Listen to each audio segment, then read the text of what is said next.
Today, we're going to look at the Freewell E-Series 6-pack of neutral density and polarizing filters for your DJI Osmo Action Camera.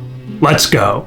What's up everybody? Phil with Photo Gear Fun here today. We're going to look at these Freewell filters for your DJI Osmo Action Camera. It's a 6-pack of filters. They come with neutral density filters and also a polarizing filter, and we'll talk about what that means a little bit. But basically these are, think of them as sunglasses for your camera.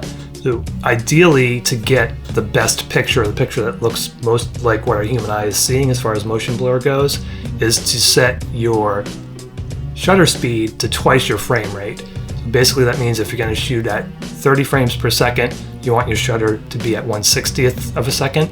If you're going to shoot at 24 frames a second, you want it to be at 48, or some cameras 50. And again, that will give you that natural looking video. Sometimes you see videos that looks really choppy, and that's because the shutter speed is too high. So in order to get that shutter speed to be correct, it's kind of a slow shutter speed. You need something to cut down on the light, and that's what an ND filter does. It will cut down on the light, just like sunglasses cut down light getting to your eye.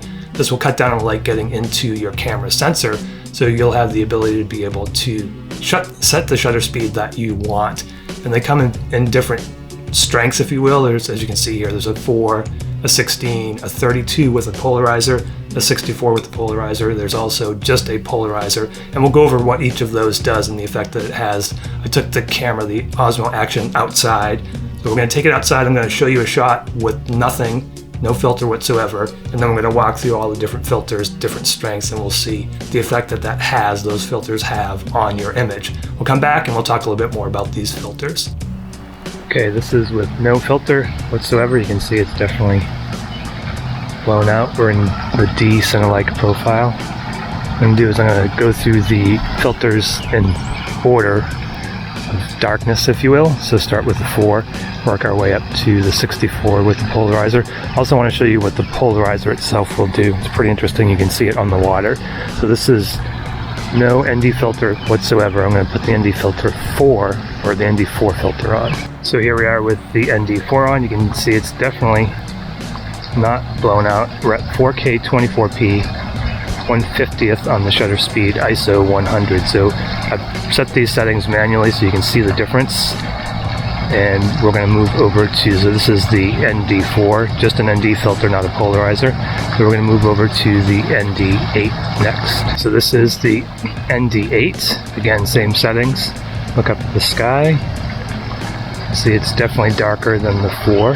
Each one of these is one stop of light. We'll get into what a stop of light is. You can Google that, but basically it cuts down the light. And the idea of a neutral density filter, the neutral part of that, is that it's not supposed to change the color of your image. So there shouldn't be any cast. Sometimes there's a purple or like a reddish magenta kind of cast. So we'll look and see if there's any cast with these. So we're going to move on over to the ND16 now. So this is the ND16. Look up at the sky. Again, we're at 4K 24 frames per second. 1/50th is our shutter speed. ISO is set to 100 in the D center-like profile on the Osmo Action. And this is the ND16. We're going to move over to the ND32, which also has a polarizer, and I'll kind of show you what the polarizer can do on that. And the light did change a little bit. Unfortunately, it got a little brighter. I can't control the sun. So this is going to look maybe as bright as the last one, but I assure you that it's not. Also, this has a polarizer. This is the ND-PL32. And what a polarizer does, if you look at the sky, you can actually rotate the polarizer to get more saturation in the sky. You can see the sky is changing. The color of the sky is changing.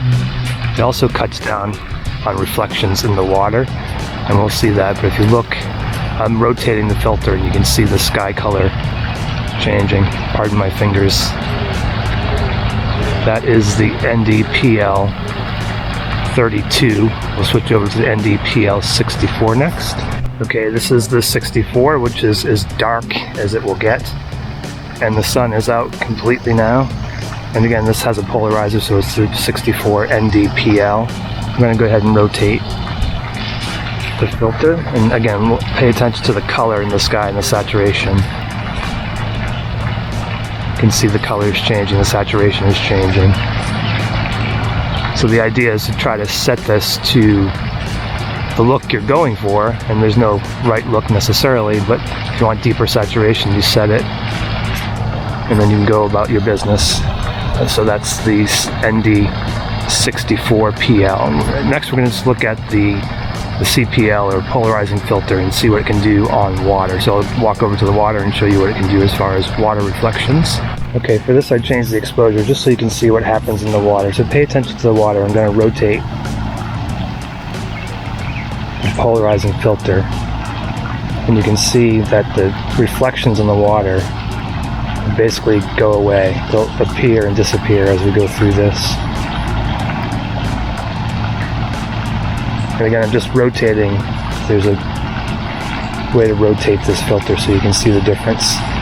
So this is just the polarizing filter. That's why I changed the shutter speed. I changed it to 1/320th of a second, because there's no neutral density or no way to kind of block out the light, but it does affect the light. As you can see, I'm still slowly rotating. And I'm going to go over and get another view of this. And take one more view of the polarizing filter alone. Okay, so this is another view. You can kind of see the leaf there, and just pay attention to the leaf and the little stick. As I rotate, I'm slowly rotating the polarizing filter. And pay attention to the reflection. So as I rotate around, you can definitely see the difference on the water, and that's what's great about the polarizer.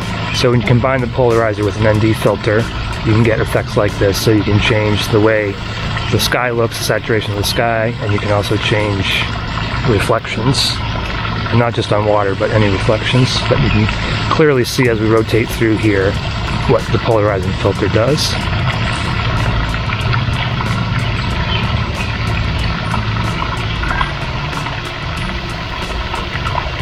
Well, what do I think of these filters? So far, so good. They are, I think there's something like 15 coats on there. They're very well constructed. They're dust-proof, waterproof, scratch-proof, all kinds of proof, just about any proof that you could think of. Also come with a lifetime warranty. The kit I got was $79. That includes those 6 filters, so I think it's a fair price. Polar Pro, which is another company that makes some really good filters, has a kit, a similar kit, but I think there are only 4 in the kit, and that kit is $80. I might check out the Polar Pro as well. So Polar Pro, if you're listening, let me know. But I really do think that these are great filters. Again, they'll allow you to get the footage that you're looking for with your DJI Osmo Action Camera, so that you have that natural motion blur and things don't look all choppy and robotic and crazy. Though I definitely can recommend these filters. I've been using them. They're going to come with me wherever I go, especially when I'm going to be out in bright sunny weather. Get out there and have your photo gear fun. I will talk at you again in the next video. Oh, there'll be links down below to the filter set that I bought, also for the Action Camera, the DJI Osmo Action, and to my gear. Those are affiliate links, so if you click on those links, I do get a small percentage of your purchase at no cost to you, and that helps support the channel. I really do appreciate that. So get out there and have your photo gear fun. I will talk at you again in the next video.